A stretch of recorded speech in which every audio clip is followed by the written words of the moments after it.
जी हाँ, कैसे हैं आप? आज की वीडियो में हम देखेंगे कि आरएसआई इंडिकेटर जो है उसकी बेसिक सेटिंग्स कैसे करते हैं। तो चलें आए देखते हैं। आरएसआई इंडिकेटर जो है आप किसी भी कॉइन या टोकन के ऊपर सेलेक्ट कर सकते हैं। तो इस वीडियो की मैं सिर्फ एग्जांपल के लिए मैं आपके सामने बीटीसी जो है इसी को सेलेक्ट कर लेता हूँ।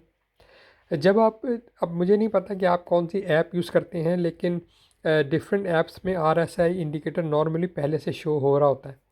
अ, लेकिन अगर नहीं भी हो रहा तो वो उसको उसको आप ऑन करना उसके लिए बहुत आसान होता है। क्योंकि ये मैं बाइनेंस की ऐप यूज़ कर रहा हूँ, तो इसमें आप देख सकते हैं कि यहाँ नीचे कुछ चीज़ें लिखी हुई हैं। MAEMA बोल, SAR और वगैरह वगैरह, ठीक है। इनमें से एक है RSI। तो इसको जब मैं क्लिक करूँगा तो आप देखेंगे एक लाइन जो है ड्रॉ हो गई है, ठीक है। अगर मैं इसको ऑफ़ कर दूँ तो चली जाएगी, ऑन कर दूँ तो वापस आ जाएगी। तो इस तरह से आपका जो RSI इंडिकेटर है वो ऑन हो गया है। अभी सिर्फ ऑन हुआ है, इसको हमने सेट नहीं किया। अब इसकी सेटिंग क्या होती है, इसकी एक ख़ास रेंज होती है। ये उसके अंदर अगर रहेगा तो आपको पता चलेगा कि ये ख़रीदने का टाइम है, और अगर उससे बाहर निकल जाएगा तो आपको पता चलेगा कि ये बेचने का टाइम है। वो रेंज जो है 30 और 70 के दरमियान में होती है। अगर आप अभी देखें तो इस वक्त ये जिस जगह पे सेट हुआ है, अ, और इसकी जो इस वक्त रेंज है 50 के करीब सेट हुआ है, ठीक है। 50 के करीब सेट हुआ से मेरा मतलब है कि 50 के रेंज के करीब इस वक्त आया हुआ है ये।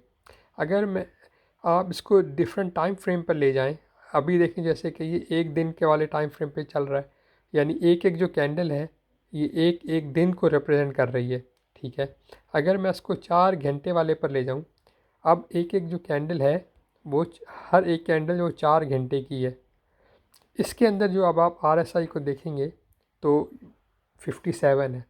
तो डिफरेंट टाइम फ्रेम में अगर मैं 1 घंटे वाला टाइम फ्रेम सेलेक्ट कर लूँ तो इसमें आप देखें जो RSI की जो वैल्यू है वो 59 है।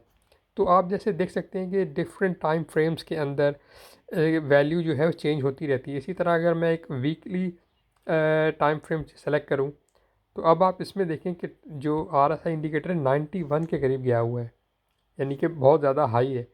तो जैसे मैंने आपको बताया था कि इसकी जो ख़ास वैल्यू रेंज होती है, इसको आपको वो सामने रखना पड़ता है कि क्या ये उस रेंज के अंदर है, उस रेंज के बाहर है। अगर बाहर है तो कितना बाहर है, उससे नीचे है तो कितना नीचे है, उससे ऊपर है तो कितना ऊपर है। जैसे मैंने आपको बताया कि RSI की जो नॉर्मली जो रेंज जिसको कंसिडर किया जाता है वो है 30 और 70 के दरमियान, ठीक है।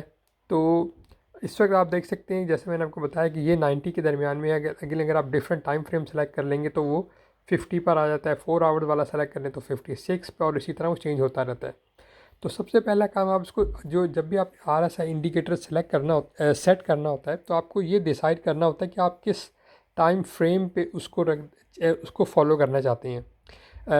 नॉर्मली आप लोग क्या करते हैं कि डिफरेंट टाइम फ्रेम्स पर उसको उस RSI की जो जो जो जो रेंज है उसको वो चेक करते हैं। इससे उनको ये होता है कि उनको एक जनरल आइडिया हो जाता है कि RSI किस रेंज में चल रहा है। हालांकि वो सब में थोड़ा थोड़ा डिफरेंट आ रहा है, लेकिन उनको एक जनरल आइडिया हो जाता है कि वो RSI किस रेंज में चल रहा है।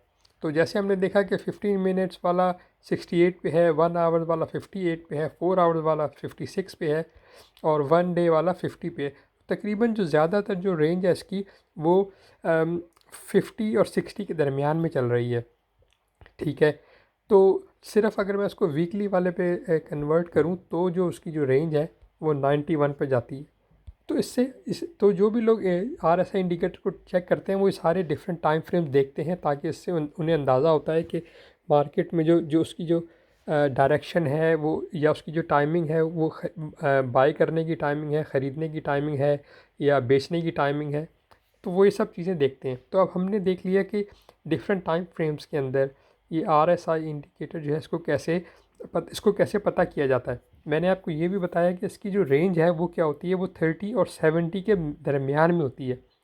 यानी इसका मतलब है कि अगर 30 के करीब करीब रेंज है, ठीक है, या 30 के नीचे रेंज है, ये मेन चीज़ आपको समझने की। अगर 30 या 30 के नीचे है रेंज, यानी 20 है, 15 है, 10 है, जो भी है, तो इसका मतलब ये होता है कि जो जो एसेट है, यानी जो भी कॉइन है या जो टोकन है, वो बहुत ज़्यादा लोगों ने बेच दिया है, यानी इतना बेचना नहीं था, ज़्यादा जल्द घबरा कर ज़्यादा बेच दिया है।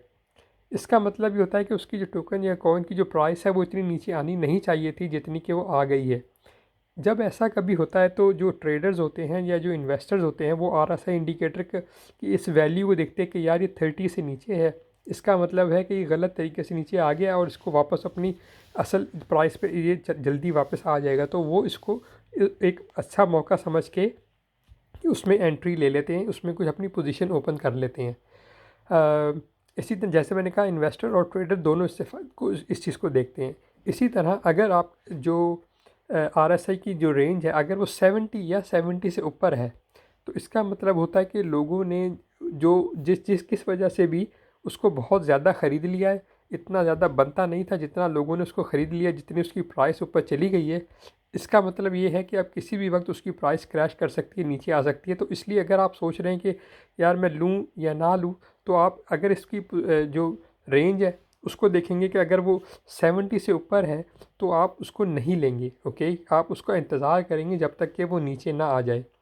जैसा मैंने बताया कि डिफरेंट टाइम फ्रेम्स पे ये डिफरेंट वैल्यू होती है, तो आपको डिफरेंट वैल्यूज़ को सब सामने रख के जजमेंट करनी पड़ती है, डिसाइड करना पड़ता है कि आपको क्या आपको ख़रीदना चाहिए या बेचना चाहिए या इंतज़ार करना चाहिए, वेट करना चाहिए, क्या करना चाहिए। जैसा कि हमें नज़र आ रहा है इस वक्त कि ज़्यादातर जो टाइम फ्रेम्स हैं वो इस वक्त 50 और 60 के दरमियान में है। इसका मतलब है कि इस वक्त मार्केट जो है जिसमें ना जो ज़्यादा ना ज़्यादा बायर्स की साइड पर है, ना ज़्यादा सेलर्स की साइड पर है। आप चाहें तो इस वक्त कोई चाहे तो पोजीशन इसमें ओपन कर सकता है और और अगर आप चाहें तो वेट भी कर सकते हैं कि यार अगर आप लॉन्ग पोजीशन ओपन करना चाहते हैं यानी बाई की पोजीशन ओपन करना चाहते हैं तो आपको वेट करना पड़ेगा कि इसका जो इंडिकेटर है वो 30 से नीचे आए। ठीक है, और 30 या 30 से के आसपास हो या 30 के नीचे आए। और अगर आप शॉर्ट पोजीशन ओपन करना चाहते हैं तो आप इसका वेट करेंगे कि ये जो पोजीशन है ये अभी 70 से डेफिनेटली ऊपर जाए, काफ़ी जितना 70 से ऊपर जाएगा उतना आपके लिए, जिन लोगों ने शॉर्ट पोजीशन ओपन करनी है या सेल की पोजीशन ओपन करनी है फ्यूचर्स के अंदर, वो उसका फिर उसके वैल्यू का 70 प्लस होने का वेट करेंगे, क्योंकि उसके बाद उनको पता है कि उसने मार्केट में उसने उस प्राइस ने नीचे आना है। और जब जो शॉर्ट सेलर्स होते हैं वो जब प्राइस नीचे आती है वो उसी वक्त पैसे बनाते हैं। तो ये होता है दोस्तों RSI की बेसिक सेटिंग्स। जैसे मैंने आपको शुरू में भी बताया था कि ये सिर्फ एक इंडिकेटर है और आप देख सकते हैं कि यहाँ पर और बहुत सारे इंडिकेटर्स हैं नीचे।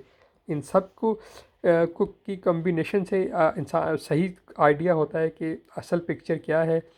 लेकिन ये एक बहुत कॉमन और बहुत ज़्यादा यूज़ होने वाला इंडिकेटर है, इसलिए मैंने पहले आपको इसके बारे में बताया है। दूसरे इंडिकेटर्स के बारे में अगली वीडियोज़ में एक एक करके, अदरवाइज़ एक ही वीडियो में सारी चीज़ों को बताना काफ़ी कॉम्प्लिकेटेड हो जाता है।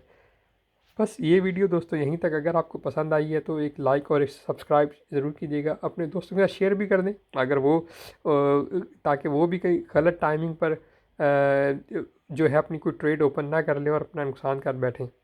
बस ये वीडियो यहीं तक देखने का शुक्रिया।